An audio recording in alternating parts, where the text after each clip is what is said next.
Hello दोस्तों, GK उत्कर्ष IQ में आप लोगों को स्वागत है। तो दोस्तों, ज्ञान बिंदु जीएस एकेडमी द्वारा दोस्तों यह जो है डेली टेस्ट सीरीज प्रोवाइड किया जाता है दोस्तों।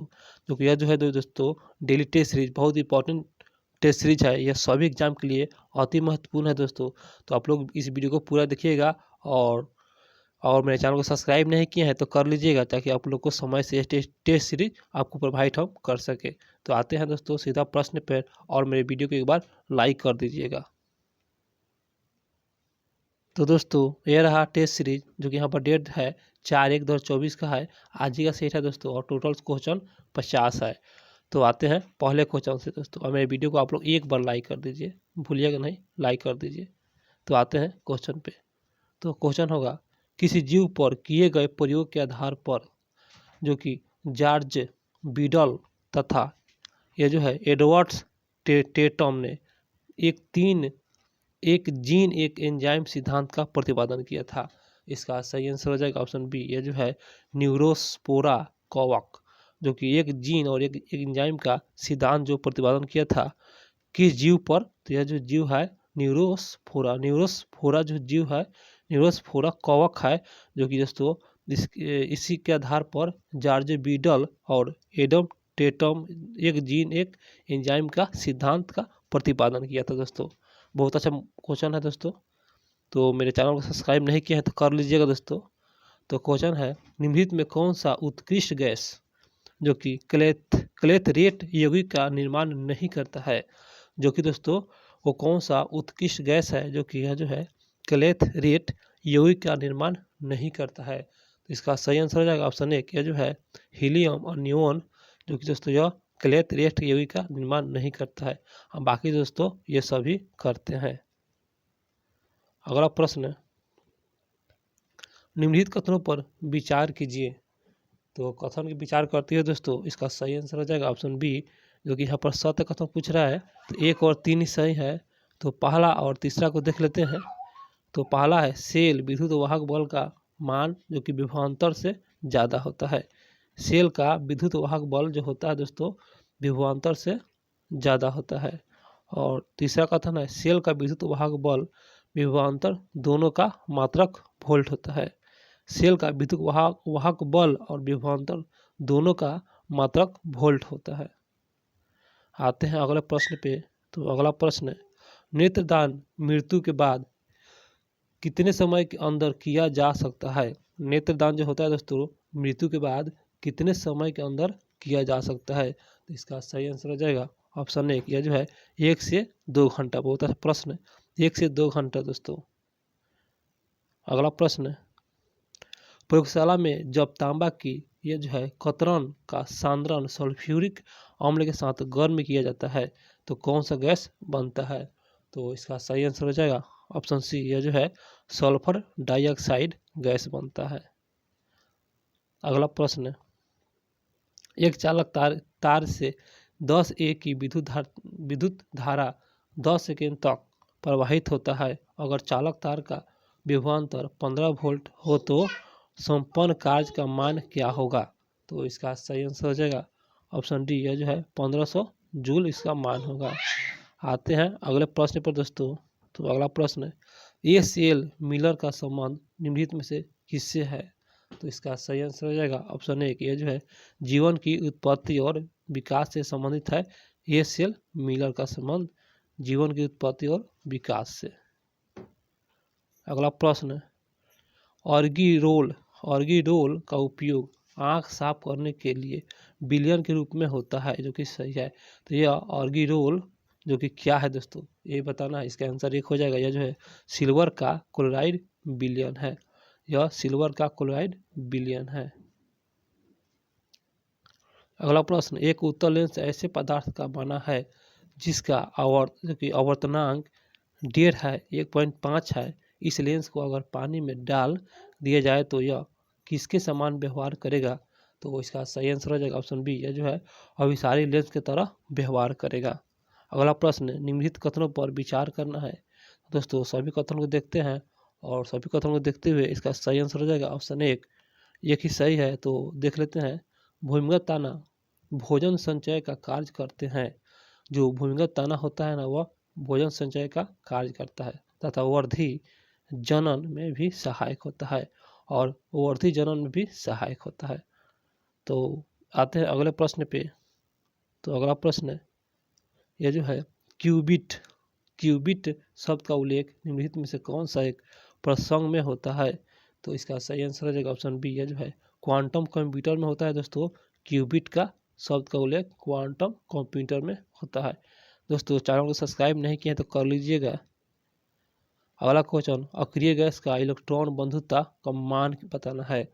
मान होता है, इसका सही आंसर हो जाएगा ऑप्शन ए, यह ऋणात्मक होता है। अक्रिय गैस का इलेक्ट्रॉन बंधुता का मान ऋणात्मक होता है। अगला प्रश्न, बर्फ पर नाचती एक नर्तकी जब अपने हाथों को समेट लेती है तो उसका कोणीय वेग बढ़ जाता है, सही है। तो इस स्थिति में नर्तकी घूर्णन गति ऊर्जा बताना है। तो ऊर्जा जो होता है, ऊर्जा इसका आंसर एक हो जाएगा, यह ऊर्जा बढ़ जाएगा दोस्तों। अगला प्रश्न, जब कोशिका झिल्ली ठोस भोज्य पदार्थ के अंतर्ग्रहण के लिए यह जो है थैलीनुमा संरचना बनाती है तो इसे क्या कहते हैं? तो इसका सही आंसर हो जाएगा ऑप्शन डी, यह जो है दोस्तों फैगोसाइट के नाम से जाना जाता है। आते हैं अगले प्रश्न पे। तो किसी अणु एक्स वाई में आवेश का बंटन x प्लस वाई माइनस है, अतः इस अणु की प्राकृतिक होगी। तो इसका सही आंसर हो जाएगा ऑप्शन ए, यह जो है आयनिक होगा दोस्तों, आयनिक। अगला प्रश्न, निम्नलिखित में कौन सा विकल्प सुमेलित नहीं है? तो नहीं को देख लेते हैं, सुमेलित नहीं। तो इसका सही आंसर हो जाएगा ऑप्शन ए, जो कि सुमेलित नहीं है। तो सुमेलित को देख लेते हैं। 1 इलेक्ट्रॉन वोल्ट बराबर 9.11 इंटू 10 के पावर माइनस 28 जूल, जो कि सही है। और बी में है 1 कैलोरी बराबर 4.186 जूल के बराबर। डी में है 1 किलोवाट घंटा बराबर 3.6 इंटू 10 के पावर 6 जूल के बराबर होता है। अगला प्रश्न है, स्लाइम मोल्ड है, इसका सही आंसर हो जाएगा ऑप्शन ए, यह जो है प्रोटिस्टा जगत के जीव है। स्लाइम मोल्ड प्रोटिस्टा जगत के जीव है।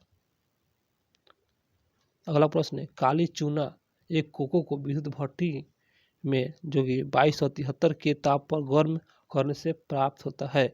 इसका सही आंसर हो जाएगा ऑप्शन डी, यह जो है कैल्शियम कार्बाइड प्राप्त होता है।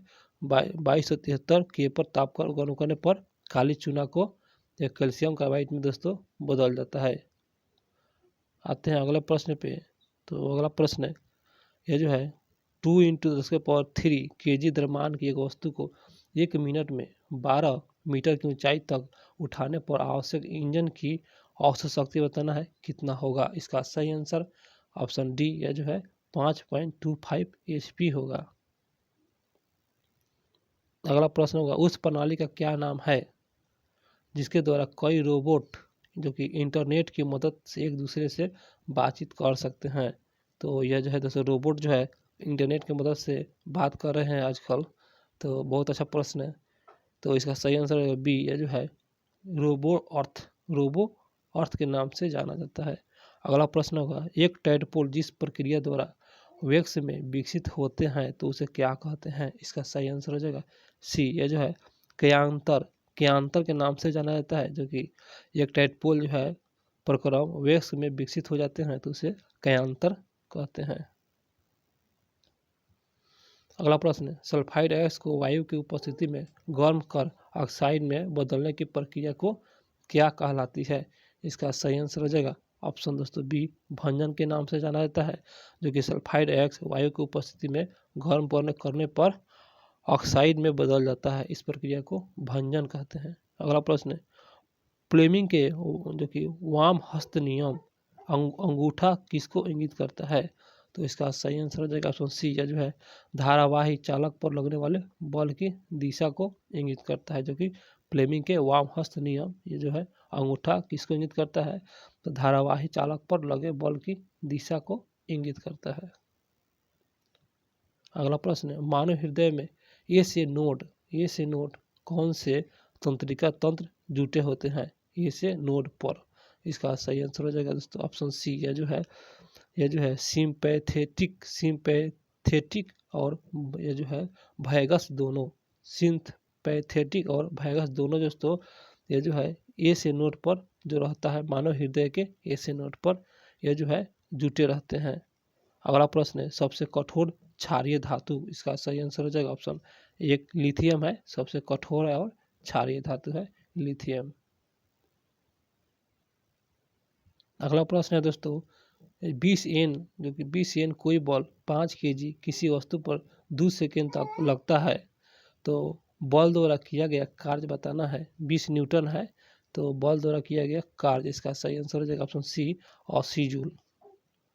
अगला प्रश्न है पुरुष में शुक्राणु जनन तथा स्त्रियों में अंडो उत्पादन को नियंत्रित करने वाला हार्मोन्स बताना है। श्रवण किस ग्रंथि से होता है? बहुत अच्छा प्रश्न है, इसका सही आंसर हो जाएगा ऑप्शन ए जो है पीयूष ग्रंथि से होता है। तो पुरुष में शुक्राणु जनन तथा स्त्रियों में अंडाणु उत्पादन को नियंत्रित करने वाला वह हार्मोन्स है पीयूष। आते हैं अगले प्रश्न पे। तो अगला प्रश्न है निम्नलिखित कथनों पर विचार करना है और कथन को विचार करते हुए इसका आंसर तो डी हो जाएगा सभी। तो सभी को देख लेते हैं। अम्ल वे पदार्थ है जो जलीय विलय को हाइड्रोजन आयन H+ देता है। अम्ल जो है H+ आयन देता है जो कि जलीय विलय में हाइड्रोजन आयन H+ देता है। अगला दूसरा कथन है अम्ल सौरता अम्ल की भांति व्यवहार नहीं करता है। दोस्तों अम्ल जो है ना यह सौरता अम्ल के भांति व्यवहार नहीं करता है और अम्लीय गुण प्रदर्शित करने हेतु जल की उपस्थिति आवश्यक है। दोस्तों अम्ल का अम्लीय गुण प्रदर्शित करने के लिए जल का उपस्थित होना यह आवश्यक है। सभी सही है। अगला प्रश्न निम्नलिखित में किस माध्यम में प्रकाश की चाल अधिक ताप होगी? किस माध्यम में प्रकाश की चाल अधिक ताप होगी? इसका सही आंसर हो जाएगा डी बर्फ में दोस्तों होगा प्रकाश की चाल अधिक होगा ताप बर्फ में। अगला प्रश्न है नैनो मिशन की शुरुआत भारत सरकार विज्ञान एवं प्रौद्योगिकी विभाग द्वारा कब की गई थी? जो कि नैनो मिशन की शुरुआत, तो इसका सही आंसर हो जाएगा ऑप्शन बी है जो है मई 2007 में किया गया था। नैनो मिशन की शुरुआत मई 2007। अगला प्रश्न है पौधे पर्यावरण के प्रभाव के कारण जीव के विभिन्न चरण में भिन्न पथ अनुसरण करते हैं ताकि विभिन्न तरह की संरचनाओं का गठन कर सके। पौधे की इस क्षमता को क्या कहेंगे? तो दोस्तों पौधे की इस क्षमता को जो किया जो है बी है आंसर प्लास्टिसिटी के नाम से जाना जाता है। आते हैं दोस्तों अगले प्रश्न पे। तो निम्नलिखित में कौन सा गैस पानी में घुलकर उसे क्षारीय बनाता है? इसका सही आंसर हो जाएगा यह डी अमोनिया है। दोस्तों अमोनिया एक गैस है जो कि पानी में घुलता है और क्षारीय बना देता है। बहुत अच्छा प्रश्न है। और आते हैं दोस्तों सभी जो क्वेश्चन है एग्जाम लेवल प्रश्न है। दोस्तों प्रयोगशाला में विद्युत चुम्बकीय तरंग उत्पन्न करने के लिए अस्तित्व का सर्वप्रथम प्रदर्शन किसने किया? तो इसका सही आंसर हो जाएगा ऑप्शन बी हो जाएगा हटॉर्च द्वारा किया गया था जो कि प्रयोगशाला में विद्युत चुम्बकीय तरंग को उत्पन्न करके उनके अस्तित्व का सर्वप्रथम प्रदर्शन किया था हटॉर्च ने। बहुत अच्छा प्रश्न है। अगला प्रश्न निम्नलिखित कथनों पर विचार करना है। दोस्तों सभी कथन को देखते हुए इसका आंसर एक पहला ही कथन सही है। पहला ही कथन को देख लेते हैं एंजाइम की क्रिया विधि तापमान से प्रभावित होता है। एंजाइम की क्रिया विधि तापमान से प्रभावित होता है। अगला प्रश्न है जास्ता जैविक प्रोटीन के निर्माण सहायक होता है। जास्ता दोस्तों जैविक प्रोटीन के निर्माण में सहायक होता है अतः इसका उपयोग होता है। तो इसका उपयोग होता है, इसका सही आंसर हो जाएगा ऑप्शन बी यह घाव को भरने में किया जाता है। जास्ता जो है जैविक प्रोटीन का निर्माण करता है और जास्ता है दोस्तों घाव को भरने में यह की उपयोग होता है अर्थात दोस्तों मदद करता है। बहुत अच्छा प्रश्न था। और उसके बाद अगला प्रश्न है निम्न ताप पर रखी किसी वस्तु के उच्च ताप पर रखी वस्तु की ओर ऊष्मा स्वतः प्रभावित नहीं हो सकता। इसका जो है नियम बताना है। इसका सही आंसर हो जाएगा ऑप्शन सी है जो है ऊष्मा गतिकी का द्वितीय नियम है जो कि उच्च ताप पर रखी वस्तु और ऊष्मा स्वतः यहाँ पर दोस्तों निम्न ताप पर रखी किसी वस्तु उच्च ताप पर रखी वस्तु की ओर ऊष्मा प्रवाहित नहीं होता है अर्थात दोस्तों निम्न ताप से उच्च तापमान तरफ। तो इसका जो है नियम है ऊष्मा गतिकी का द्वितीय नियम। बहुत अच्छा प्रश्न है। अगला प्रश्न है यदि एक लक्षण पिता के सदैव सभी पुत्रों में जाता है तो फिर उन पुत्रों से उसके पुत्र में और निम्न में से कौन सा गुणसूत्र उस लक्षण के वंशानुगत में भाग ले रहा है। तो यही दोस्तों इसका आंसर सी, वाई गुणसूत्र भाग लेता है, वाई गुणसूत्र। अगला प्रश्न है, निम्नलिखित कथनों पर असत्य कथन को यहाँ पर बताना है, असत्य कथन। तो आते हैं और देखते हैं असत्य कथन है, इसका आंसर दोस्तों ये जो है डी हो जाएगा। इनमें से सभी दोस्तों असत्य है, तो इसको नहीं देखेंगे। आते हैं अगले प्रश्न पे। तो अगला प्रश्न होगा, यदि 40 ओम की प्रतिरोधक 1.5 A की धारा प्रवाहित हो तो कितनी विद्युत शक्ति का खपत हो रही है। बहुत अच्छा प्रश्न है, इसके अंदर सी 90 वाट। दोस्तों इससे सॉल्व कर लीजिएगा, यहाँ पर सॉल्व नहीं कर सकते हैं। तो अगला प्रश्न है, खिड़की के कांच को साफ करने हेतु निम्नलिखित में से किस क्षारक का प्रयोग होता है। तो इसका सही आंसर हो जाएगा ऑप्शन बी, यह जो है NH4OH का प्रयोग किया जाता है, जो कि खिड़की के कांच को साफ करने के लिए NH4OH का प्रयोग किया जाता है। अगला प्रश्न है, निम्नलिखित में सड़े गले कार्बनिक पदार्थ पर जो कि वर्षा ऋतु में उगते हैं। तो सड़े गले पदार्थ पर, कार्बनिक पदार्थ पर वर्षा ऋतु में उगते हैं। तो दोस्तों इसका सही आंसर हो जाएगा जो कि ऑप्शन ए जो है बी हो जाएगा, क्योंकि ये जो है एगैरिक जो है, यही जो है वर्षा ऋतु में उगते हैं, एगैरिक। बहुत अच्छा प्रश्न है। अगला क्वेश्चन, क्लोरीन आयन Cl- संयोजकता इलेक्ट्रॉन की संख्या कितनी है। क्लोरीन आयन Cl- में संयोजकता का इलेक्ट्रॉन की संख्या बताना है, इसका सही आंसर हो जाएगा ऑप्शन दोस्तों यह बी हो जाएगा, 8 है, 8 होता है। आते हैं अगले प्रश्न पे। जब कोई वस्तु मुक्त रूप से कुछ ऊंचाई से गिरता है तब उस वस्तु की कुल ऊर्जा, इसका सही आंसर हो जाएगा ऑप्शन डी, यह जो है अपवर्तित रहता है। जब कोई वस्तु मुक्त रूप से ऊंचाई से गिरा है, मुक्त रूप से, यहाँ पर मुक्त रूप है, तो इसका जो है ना ऊर्जा है दोस्तों अपवर्तित रहता है। अगला प्रश्न, निम्नलिखित में कौन सा वायरस जनित रोग है। बहुत अच्छा प्रश्न है दोस्तों, वायरस वाला बताना है, वायरस जनित रोग। तो आते हैं और देखते हैं इनमें, इसका सही आंसर होगा दोस्तों बी 1, 3 और 4, जो कि वायरस जनित रोग है। तो पहला है एड्स, जो कि वायरस से फैलता है, और हेपेटाइटिस, ये भी वायरस जनित रोग है, और हर्पिस भी वायरस जनित रोग है। एड्स, हेपेटाइटिस और हर्पिस ये सभी वायरस जनित रोग है। अगला प्रश्न, पारिस्थितिकी तंत्र आहार श्रृंखला में मानव है। तो इसका सही आंसर हो जाएगा ऑप्शन डी, प्राथमिक और द्वितीय उपभोक्ता दोनों है। कीटों से संबंधित जीव विज्ञान की शाखा क्या कहलाता है। तो इसका सही आंसर हो जाएगा ऑप्शन ए, ये जो है इंटेमोलॉजी के नाम से जाना जाता है, जो कि कीटों से संबंधित जीव विज्ञान शाखा कहलाता है। तो यही है इंटेमोलॉजी। आते हैं अगले प्रश्न पे। अगला प्रश्न, पौधे को वृद्धि के लिए पोषक पदार्थ आवश्यकता होती है, सही है। तो ये पौधे ये पोषक पदार्थ कहाँ से ग्रहण करते हैं दोस्तों। तो यह जो है इसका आंसर डी हो जाएगा, इनमें सभी से ग्रहण करते हैं। तो हवा से, मृदा से और पानी से, सभी से पौधे में वृद्धि के लिए पोषक पदार्थों की आवश्यकता होता है, हवा से, मृदा से, पानी से, सभी। अगला प्रश्न, निम्न में से कौन सा क्वांटम संख्या नाभिक से इलेक्ट्रॉन की औसत दूरी और उसके संबंध ऊर्जा दर्शाता है। इसका सही आंसर हो जाएगा ऑप्शन एक, मुख्य क्वांटम संख्या जो है, यह जो है इसका ऊर्जा दर्शाता है मुख्य क्वांटम संख्या, जो कि क्वांटम संख्या नाभिक से इलेक्ट्रॉन की औसत दूरी और उसके संबंध को ऊर्जा को दर्शाता है मुख्य क्वांटम संख्या। अगला प्रश्न, प्रकाश के परिवर्तन के दौरान आपतन कोण प्रवर्तन कोण के बराबर होता है। प्रकाश के परिवर्तन के दौरान आपतन कोण प्रवर्तन कोण के बराबर होता है। इसका सही आंसर हो जाएगा ऑप्शन एक, सदैव होता है बराबर, सदैव। आते हैं अगले प्रश्न पे। तो नैनो प्रौद्योगिकी शब्द का प्रयोग सर्वप्रथम किसने किया था। तो सर्वप्रथम जो किया था, इसका आंसर दोस्तों डी हो जाएगा, यह जो है नोरियो तानीगुची ने किया था, जो कि नैनो प्रौद्योगिकी शब्द का प्रयोग सर्वप्रथम जो कि नोरियो तानीगुची द्वारा किया गया था। तो दोस्तों मेरा क्वेश्चन हुआ समाप्त। तो मेरा वीडियो अच्छा लगा हो तो मेरे चैनल को सब्सक्राइब जरूर कीजिएगा, और मेरे वीडियो को एक बार लाइक ज़रूर कीजिएगा दोस्तों।